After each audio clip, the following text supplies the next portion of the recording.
Hey, it's London, and today I'm celebrating 12 years sober. I've been having tears of joy all morning. Just like it feels like it was yesterday. Like I can remember what drinking was like it was yesterday, and yet so much has happened in the last 12 years that would have never been possible had I not stopped drinking. And the level of presence and consciousness and accountability and like effort that I have put into growing would have never been possible had I not stopped. So I guess I just wanted to share that I'm here. If you've ever thought about not drinking and you're curious about it, please reach out to me. If you've ever wondered about it, a great way that I was able to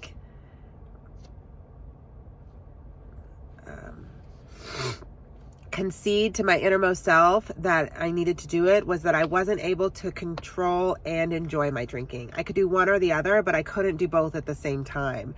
And I think that is a great way to kind of check in if you're wondering if your drinking is a problem in your life or if your life might be better without it, is how often am I controlling and enjoying it at the same time? Because I could control it and just have a couple and go home or whatnot, or consciously choose to just have a couple drinks, but I wasn't really enjoying it to the degree that I wanted to at that time. And I could also enjoy it, but then I wasn't controlling it, right? So I also realized that for me, drinking was fun, and then it was fun with problems, and then it was just problems. So if you're even at the space of fun with problems, there's an opportunity to just try not drinking and seeing if that is something that helps you feel more in alignment with your life's purpose.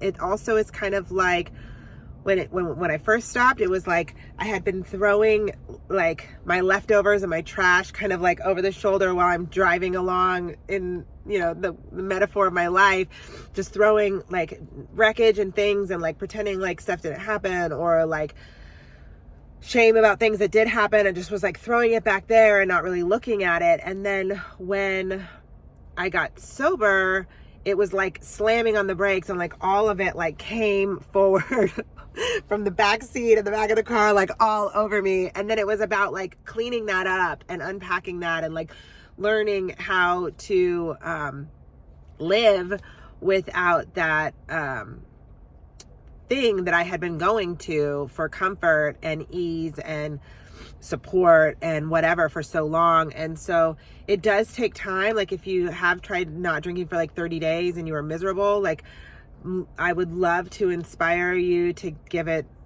9 months or a year and see if you maybe that's your New Year's resolution this year, that you don't drink for a year and you really stick to it, and then you see what happens. That was part of my story. My sobriety date is November 3rd. And when it came to New Year's Eve, to kind of make it more user friendly with my community, with my friends who I had always drank with, I just was I'm gonna not drink for a year. That's my New Year's resolution. And a lot of people make New Year's resolutions and then whatever happens. And by April, my friends were you're still doing that? And I was yeah, I just want to see what my life will be like a year from now if I don't drink for a year. And what happened was that in my first year of sobriety is when I became Miss California, having never done a pageant. Well, my mom put me in one when I was 18 months old. However, never done a pageant with my own recollection. There's pictures, but I was always an athlete, and I just became Miss Venice Beach a few months into my sobriety. And then I won the Miss California pageant. And I really think it was because I was like practicing these new principles in my life of just doing the next right indicated action and just following like a loving higher power's will for my life. Like, what is the most loving thing I could do? And like when I was about to go out for the swimsuit part, I was super nervous, and I was like really uncomfortable, and like, you know, a lot of times, like, feeling uncomfortable, learning to manage and tolerate uncomfortable feelings, a lot of us will use alcohol to kind of just lubricate that. And so I remember thinking behind the curtain, behind stage, that, you know, if they want who I am and what I have and what I'm presenting and offering if they want that, I'm the only way that they can get it. They have to choose me to get who and what I am as their Miss California. And if they choose someone else, like, that's okay too. I can never be that. I can never be someone other than who I am. And so instead of like allowing the fears of like letting my sponsors down or like wanting to make my family proud, like these things that often will drive us, or at least used to drive me in my life before I got sober, I just like heard those thoughts come in, and I was like, you know what? Everyone has those fears. Everyone wants to like their family to be proud of them. And I think for the most part. And so like, what sets me apart? What makes me different? Like, why would they choose me in this experience? And it was just because like, if they want who I am and what I'm here sharing with them, like, the only way to get it is me. And like, the whole process was divinely guided. And when we did the live question and answer and when it was down to the last three, mine happened to be who or what inspires you most. And of course, my sister was in the audience, and my sister has been like a constant inspiration in my life. So I was able to share that bond in that moment, and I ended up winning. And I went on to nationals that year, my first year of sobriety, and I like didn't even place top 20, and I like had taken my dress off because I was like out, because obviously like these women have been doing it for years, and they were like, I was just green, right? I had no experience. And then they come back and they're like, hey, you need to have your dress on, like, you're getting an award. I was like, what? And I go out and I ended up winning Miss Congeniality United States, which is like the exact same award that Sandra Bullock wins in that movie, Miss Congeniality. Because there's different systems and pageants, which I also had no idea about. And the one I was doing was Miss United States, which is the one from that movie. So like, I totally feel like I felt like I was like Sandra Bullock. Like, she didn't really belong there. And she was trying to do this thing with her life. And like, so the other women in the pageant voted that for me, the other states, that me as Miss Congeniality. And I absolutely would not have had that experience whatsoever if I wasn't sober, if I hadn't stopped drinking, if I hadn't started practicing being present with people and being authentic with people, and removing that veil that alcohol like kept between me and other people, or me and my own consciousness. And so if like that wasn't enough, right? Like, I get to the 1 year of like my New Year's resolution, and people are like, you can drink again, like, come have champagne with us for New Year's Eve. And I was like, you know what? In this past year, like, my life has changed so much, and I'm just gonna like ride it out and see how long I can do this. And what I have done in the last 12 years is create a life that I believe is worth living. Of course, all of our lives are worth living. Of course, we are worthy of having a life that we enjoy, and we're all capable of doing something to invest in the level of ease and flow that we experience within the world. And yet for me, while drinking alcohol, there was always this block, this barrier of how far I could go with that. And by removing that, I had to seek something else to replace it, right? Like, I took the alcohol out. It was like my companion and one of my best friends. And I took that out. And then I had this, what I've heard called a God-shaped hole. And a lot of us will try to put like food, attention, right? Like dating and work into this hole to fill it. And like, whatever your definition of God is, like my God loves your God, and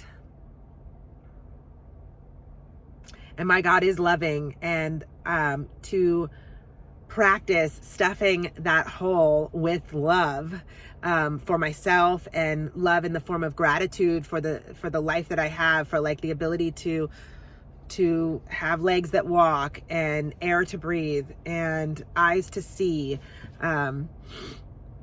Like those are loving thoughts. When my mind, I love the saying, like an attitude of gratitude, like a grateful person like has the ability to walk through the most difficult times if we're focused on what we are grateful for, without having to pick up a drink, because we are recognizing that we're more capable of facing what comes next than or at least that was my experience, that what I realized was that if I was to pick up a drink over this, like my dad passed in sobriety, my sister passed in sobriety, my closest uncle passed in sobriety, I've had countless friends pass in my sobriety, I've had my children, I've gotten married, like big life events that often people I've heard, will think are associated with, like, we'll have a glass of wine, or a glass of champagne to celebrate. Like, I've been able to walk through those things without picking up a drink for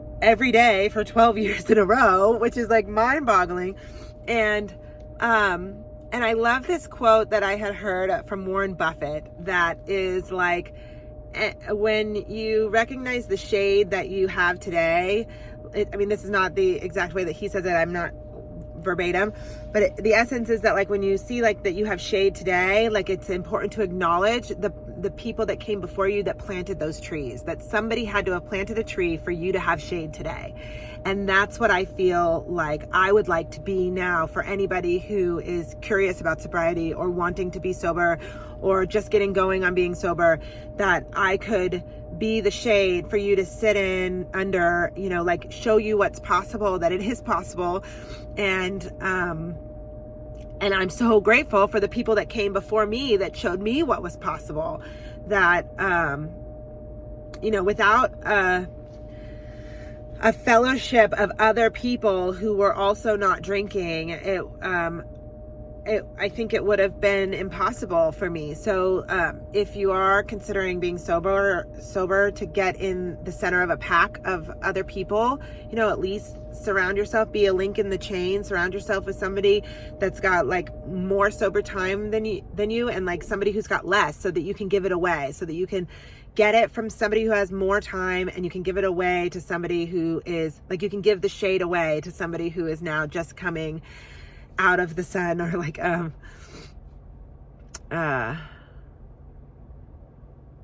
yeah, that's like one of the things that has made one of the biggest difference in my sobriety, is like staying in the middle of a pack and being a link in the chain, and just recognizing that, like, no matter what's happening, like a drink isn't going to take it away. Like, it's not going to like bring my dad back. It's not gonna like bring the job back. It's not gonna cause like the ex to miss you and want you back. Like, whatever like this tough stuff is that we think we want to pick up over, like it's not actually gonna be the solution. And yet in the time that we are drinking, we're probably going to cause more wreckage, that when we do sober up again, like we're just going to have, at least in my experience, like pile up more like guilt and shame and things that we want to make amends for. And so in recognizing that early on, I have been able to keep my seat through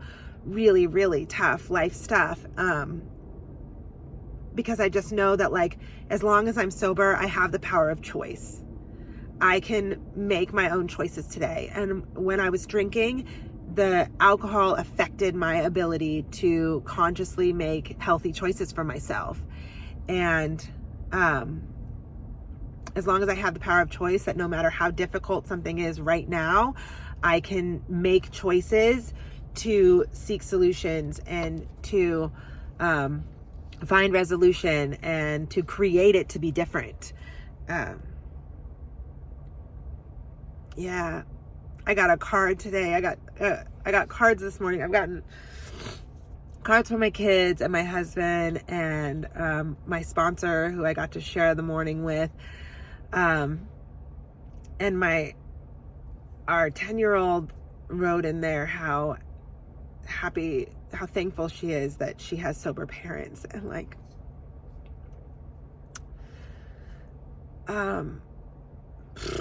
you know, I do it for me, and I think that's the only way it can really last, is if you're doing it for yourself. Like that thing that I said about like conceding to your innermost self that like it doesn't work for you, and like making the change for yourself. And yet everyone in my life gets a better version of me, a version of me that they can trust and they can rely on, because I'm always being myself. You know, I never come and say, you know, like, sorry about last night, I was drinking. Like, that's not in my story anymore. And like, if that is a part of your story and you don't want it to be anymore, like, there is another way. And acceptance is the first step, and like acceptance is the answer to all my problems today. Gosh, I'm definitely emotional. Yeah,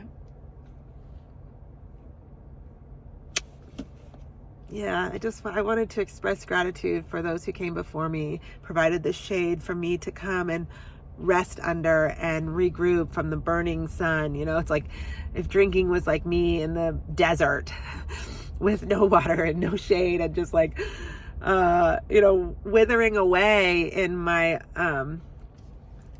this idea of blotting on our existence. Like, yes, I think I could have physically drank a lot more years, and yet I was at a spiritual bottom. I didn't really care about living that much. Like, everything that was happening to me, that's what was mindset, that things were always happening to me, and that everything that was happening to me was like too overwhelming for me to like conceive how I could handle it or get out of it or solve it. And so I would drink instead. And then when I would drink, it would just take me into a more depressed state.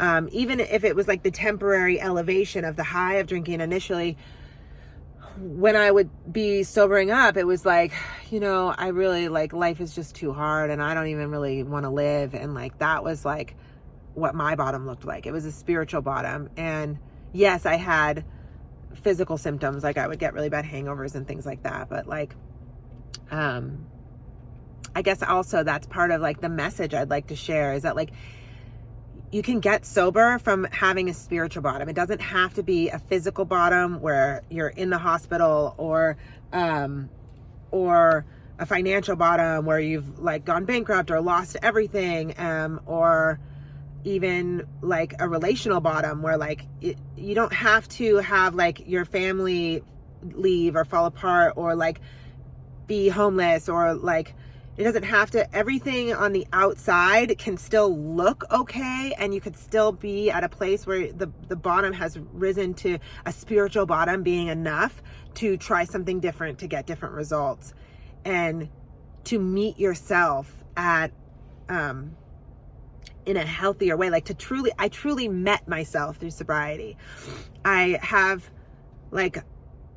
was living my life, and yet through sobriety, now I know who I am. I know what I like and what I don't like. I know how to use my voice in a way where I can say what I mean and mean what I say, and also not say it mean. You know, I can be accountable and keep commitments, and every time I do that, I grow more self-esteem, and I grow more, I grow the relationship with myself. I grow that self-love and that worthiness. And none of that would have been possible none of it really was possible for me when I was drinking. On the outside, my life, I was achieving things, and I had friends, you know, and I had a place to live. On the outside, it looked fine on paper, and yet I was so angry, and I was so disruptive and aggressive, and And also, I always had this spirit inside of me. And it was like I had been throwing dirt on my little light of mine. You know that song, like, this little light of mine, I'm going to let it shine. Well, my shine couldn't really happen sometimes there was cracks. There was definitely cracks. I mean, people were still enjoying my company to a degree. But there was so much like dirt and from this wreckage that I had been like causing, that I was like throwing on my light, that was like dimming it. And it was through my sobriety that I was able to like chip away at that and like clean it and hose it down. And like, again, metaphorically, right? Like allow the layers to peel off of like the guilt and the shame to expose my light that was always there. We come in with this innocent spirit and the soul that has nothing to be ashamed for, nothing to be ashamed of, nothing to feel guilty for, right? When we come in, and it's through life experiences that we create these beliefs about ourselves that like we can chip away at. And like for me, I had to be sober in order to be able to do all the other stuff that allowed me to chip away at all of that was like dimming my light. And so that's also like why I feel like it's my purpose to share my light with you now and share what I've learned and take the cliff notes of all the research and experiential knowledge that I've gathered and share it with you guys, so that like if you're in a place like I've been and you want a different life, that I can be that lighthouse that is shining that light, and maybe your ship too can make it, because there was people that did that for me. There was people in my life that had the light on in their eyes when I didn't, and I was able to believe that they believed, and that was enough to get started. And like, I believe in you. I believe in the level of self-respect and self-esteem and self-worth that you can gain from being your most authentic self. And I have tons of people in my life that drink that I love, and that like it's working for them. And like there are normies, and like if you're a normie and you've listened to this whole thing, like maybe it can also support you in your relationship with somebody else that has that drinks in a way that it's become problems, right? Like my drinking was a problem for me, and my relationships. And so that's not the case for everyone. And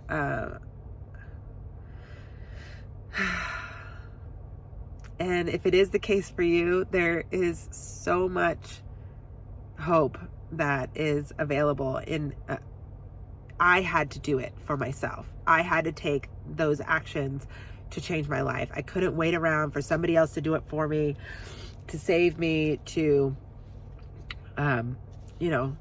co-sign that like this is what I needed to do. I just jumped in and I took suggestion from people who had what I wanted.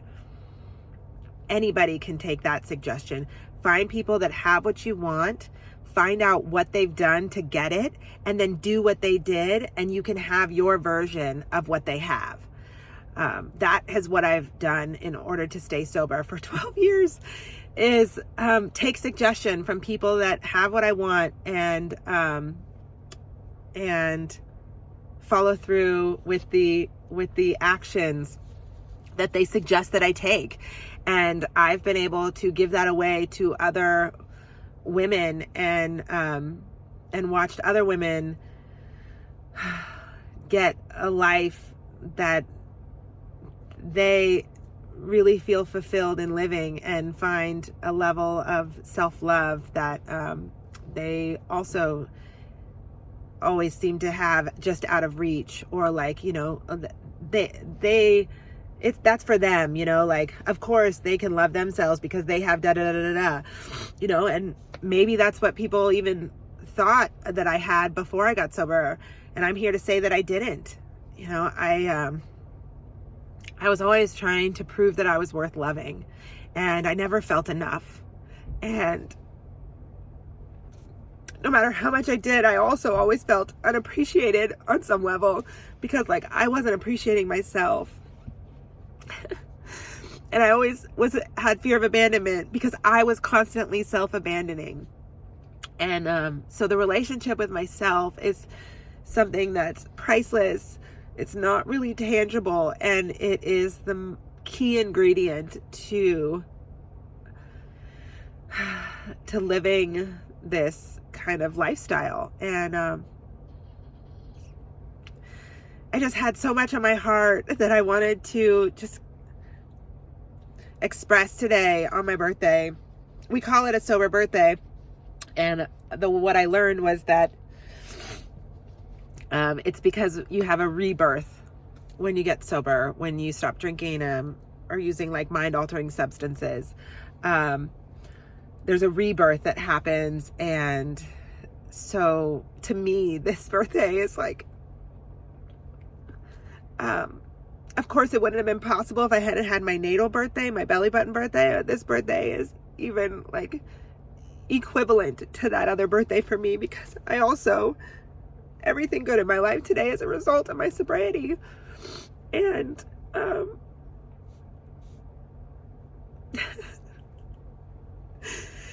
and I promise you that you can feel this too. This is not special and unique to me. This is available to you if you want it, and if you're willing to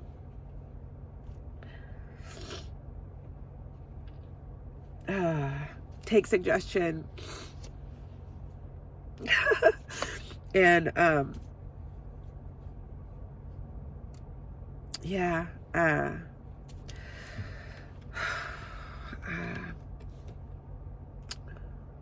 I love you guys. Even if we've never met before, we are becoming bonded right now through this experience, and I appreciate you, because watching this, and especially getting to this point in this video, to still be watching means that like you see me and you recognize my light, and like that means that you have it too, and that we're connecting on that level. And for that I appreciate you. And yeah, I'm so excited. I've had such a great morning. I'm about to read the card that my husband wrote me, and then go spend some time with my youngest, and then pick up the girls and take them to gymnastics and softball. And, you know, life on life's terms keeps going. And then tonight I'm going to celebrate with my sponsee and her sponsee, who both just turned 9 years sober and 1 year sober in the last couple weeks. Which is really special to be able to be in that line of that lineage, that sober lineage, all in one day, from my sponsor to my to me, to my sponsee, to her sponsee. And like, that's what I mean by like get in the middle of a pack. So if you don't know where to start, message me. I will be happy to extend some resources to get you going. And also, if you don't message me, this is your start. Like, if you've been looking for a sign, or you've been wondering what it's going to take, just let this be it. Just let this be it. And just understand it's going to be tough in the beginning. All that stuff's going to come flying on top of you. The first few days, the first week, the first month is going to be really uncomfortable, because you've removed your higher power, which is alcohol, right? Like we trust in alcohol. If you have a problem drinking the way that I did, I trusted in alcohol the way that I then needed to trust in a higher power, to which I call God. So I took alcohol out of my life, and I needed to replace it to that extent with God. And because of alcohol, so much was centered around like self-pity, self-seeking, selfishness. And like when I removed that, I needed to replace it with giving of myself to others, being of service with myself to others, to like understand the greater purpose of being a human on this planet is the value of connection and community, and like helping someone else always helps us. And if you're not doing it at the expense of yourself, of course, like we have to learn like our boundaries and like not continue to self-abandon in the name of helping others. And that's something I learned through sobriety, right? So I replaced my alcohol with this relationship with a higher power. So like if I was going to go to happy hour and have drinks 3 nights a week, then what am I doing to connect with my God 3 nights a week? It was like that kind of a process. So by all means, please don't just like remove the alcohol cold turkey and have nothing to bring in to support yourself in managing and tolerating your uncomfortable feelings that you have used alcohol for, because that was a vital ingredient to the ability to stay stopped. And if you don't know what that means, or, then reach out to me. I would love to share more with you. What my practice looks like is almost every morning I read a daily reflections page out of like an affirmations kind of daily book, and I set my intention for the day, and I use what I read to help the lens in which I look at the world, help guide the lens in which I look at the world. And then because my God is love, like that's my conception of God, that's my understanding of God, and my God loves your God. And if my God is love, then how can I align my will and my life, which means my thoughts and my actions, with my higher power's will for my life? So how can I align that with God? Well, what is God? Like it can be so broad and abstract to most of us that it's like, well, how do I know if I'm in my God's will for my life? Well, for me, the way that I know that I'm in my God's will for my life is if I'm doing something loving, if I'm saying something loving, if I'm being loving, then I know that I have turned my thoughts and my actions over to the care of my higher power. I have aligned with my loving God. And when I recognize that I'm not being loving, then I now can just name it, like, oh wow, okay, I'm in a lot of self-will right now. I'm trying to run my life on my will. And by just stating that, I've already brought myself back into more of my healthy, secure, adult, sober woman self. And I can recognize the opportunity to pivot my thoughts and my actions into something more loving, simply by just acknowledging that I've like veered into self-will. And before bed, if you want to just get going on like, what can I do to embrace this kind of lifestyle before bed, like checking in, like what were your wins? Like what were the things that you do feel like you accomplished, and celebrating that, even if it's just taking a breath when you write down each one, taking a deep breath and letting that really go in to like acknowledge and appreciate yourself for that. And then, what would I have done differently if I could, and how will I amend that behavior moving forward? Are things like journal prompts that I use, and things that even if I'm not writing it down now, over time, I can flesh through in my mind and set a clean slate for the day ahead. And if you're having even like sleeping issues, like maybe try not drinking or doing mind altering substances. Like I have learned how to fall asleep in a dark room without a TV on, peacefully, without my mind running, consistently. I've been able to do that consistently for years now as a result of my sobriety. So that was like another gift, and the promise that we're given when we get sober is not that like life will just be all rainbows and no rain and rain clouds, no thunder and lightning. That's not what we're promised. What I was promised was that I would know a life of peace. And that is what I have today, for the most part. The majority of my life is peaceful. I'd say 90 to 95% of every day that I live is mostly peaceful, is I feel inner peace. I feel peace of mind, and I feel peace with a great faith that my God's loving plan is better than mine. My God's loving timing is better than mine. And if it doesn't seem like it's working out right now for the highest good, then, how could I check and see if I'm trying to run the show with my self-will, or how could I have more faith to continue along the path without picking up, without escaping, to see it play out. I love this concept that everything happens for a positive purpose when that's the perspective that we pick, and we give ourselves the patience to see it play out, right? There's like ingredients to that. It's not just like everything happens for a positive purpose, like deal with it, or like it's okay, like this horrible shitty thing that you're going through is like for a positive purpose. Like beyond that, like yes, it will be, because your mess will be turned into your message. So yes, it will be for a positive purpose if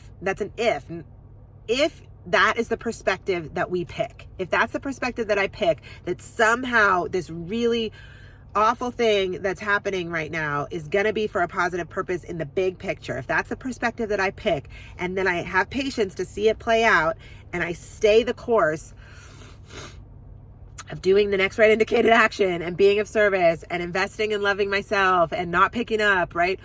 And focusing on gratitude and staying connected with my community. If I stay the course on that, every single thing that has been seemingly awful that I've experienced in the last 12 years has ultimately shown to be for a positive purpose in my life. Even if it's just a lesson that I've learned that I don't have to then repeat. Or even if it gives me more gratitude because I've seen the darker side, that when I have light, I'm more grateful for it and I don't take it for granted.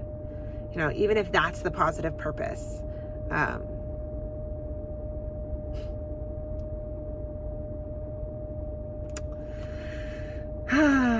Thank you for sharing my birthday with me.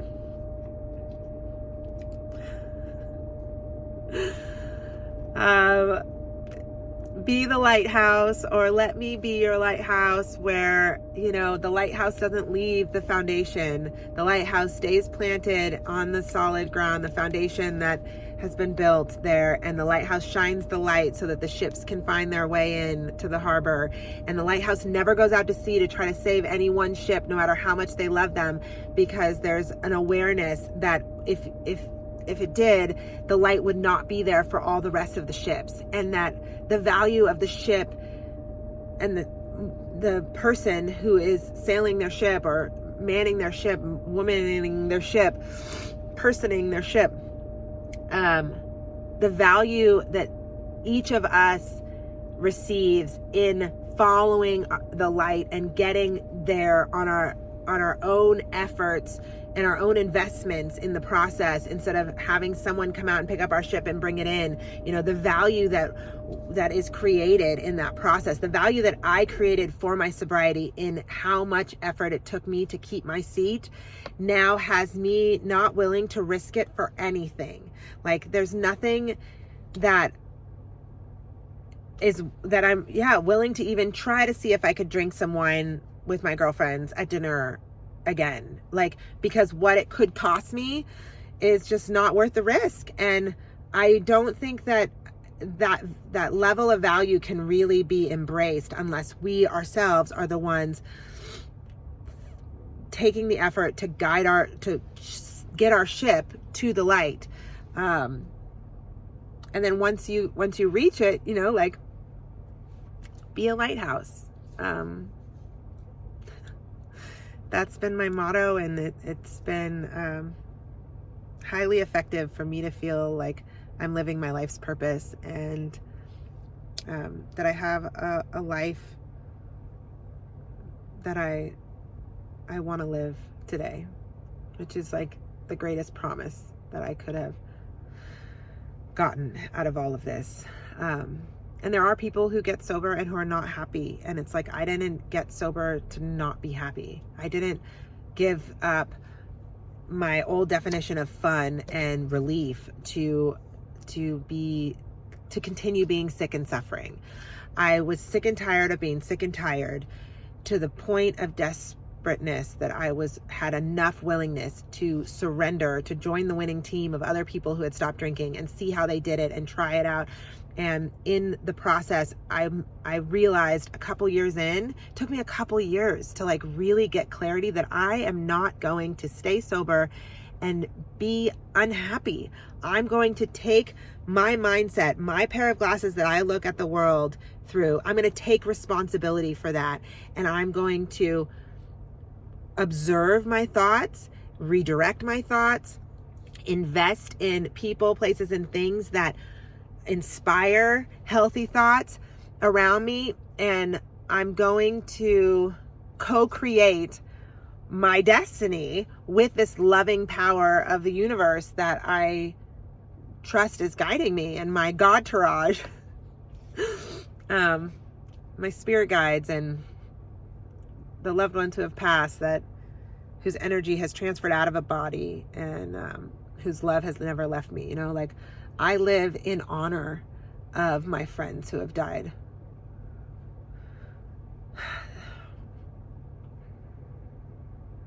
I stay sober in honor of them.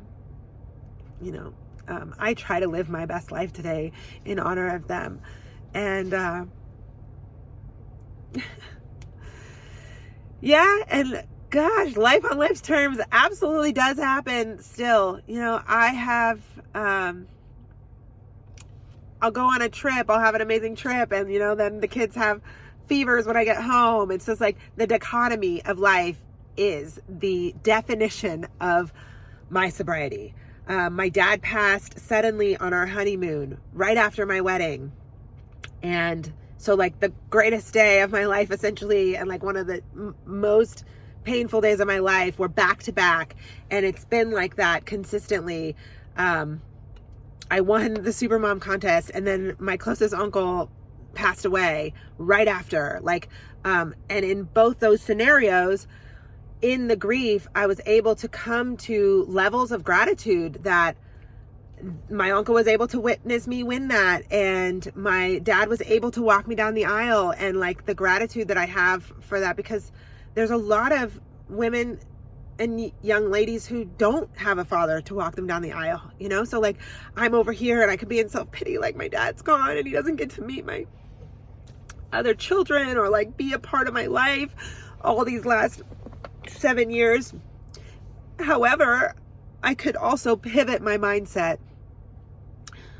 into an attitude of gratitude and focus on what I'm grateful for, and focus on being grateful that like the last time basically everyone saw him was like the most joyous moment of his life, that they saw him in so much happiness. I'm not saying that it was the most joyous moment of his life. It was the most joy that most people had ever seen him like express.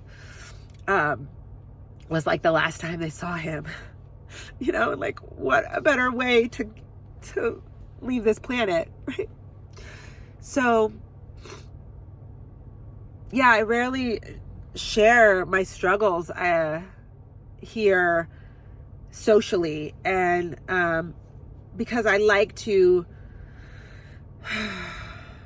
offer hope and solution, and yet I also think it's extremely valuable for my community to be aware of the fact that like on a day-to-day basis, I do have that dichotomy. Life does hit me in the back of the head with a frying pan, and yet the way that what I'm able to do next after that happens is completely different because I'm sober than it ever was before. I can respond instead of react.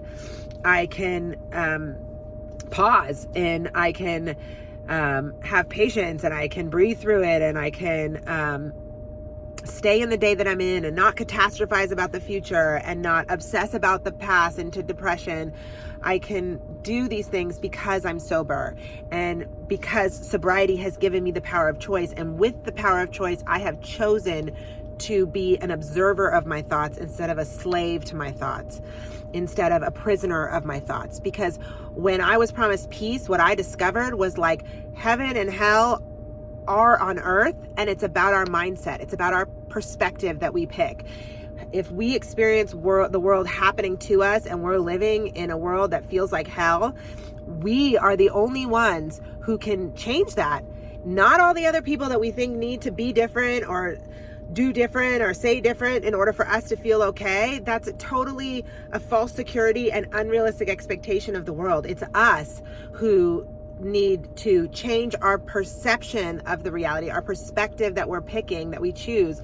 And as I did that, my life got consistently in more ease and flow, and I got more peace of mind to where like I don't really have that many extra thoughts today. Like I have the thoughts that are like kind of healthy habitual ones of like I need to pick up the kids, you know, like a schedule. I'm able to keep a schedule and use those kinds of thoughts. But like my thoughts don't run me anymore. I don't think about other people and criticize them when I see them. You know, if anything, I think like hopeful thoughts for people and I wish them well. And if they seem to be having, you know, like what's going on with them coming out sideways, I try to have compassion and be like, wow, you know, they must really be going through something right now to be like behaving that way. Not looking at the behavior on the surface because it's just a symptom, but like looking underneath it and looking at its root, or at least not even having to dive into what the root is, but just being aware that there's a root cause to this behavior, and hurt people. And like, that was my story before I got sober. I wanted other people to understand my pain, or I justified my actions because of my pain. And so I would inflict pain on people in order to feel like connected with them, because then if they felt my level of pain, then I understood that they understood what I was going through. And that's just not the case. Then we're just both in pain and fighting fire with fire, and then it's just a bigger fire, you know? So when I'm in pain today, I don't lash out on other people to the best of my ability. And if I do something that is selfish, self-seeking, and I'm able to recognize that doesn't feel comfortable, that doesn't align with being a woman of dignity and grace today. So I am able to go back to those people and like humbly say, you know, I was wrong.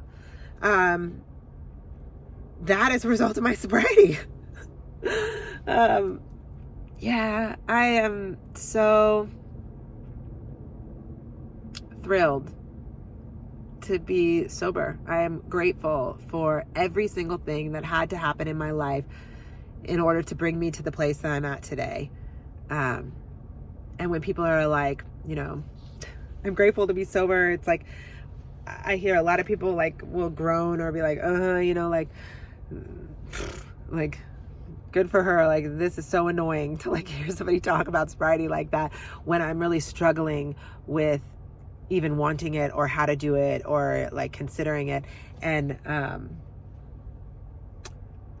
that was a required ingredient for me to stay sober, was to start to be grateful for all the trauma and tragedy and wreckage that I had experienced up until now, because without that, I would have never, I don't know what it would have taken for me to become that desperate and that willing to make this big of a change in my life.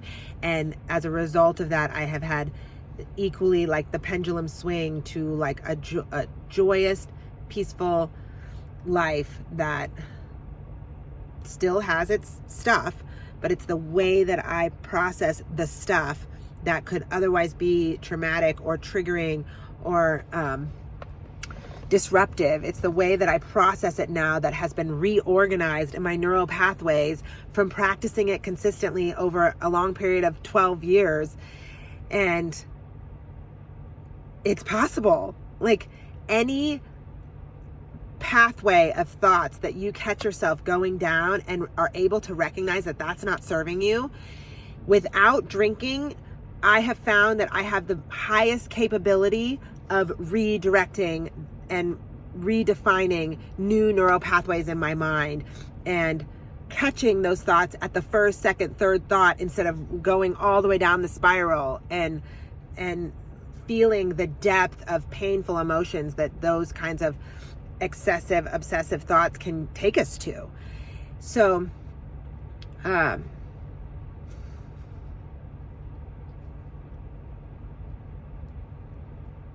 happy November 3rd, 2023.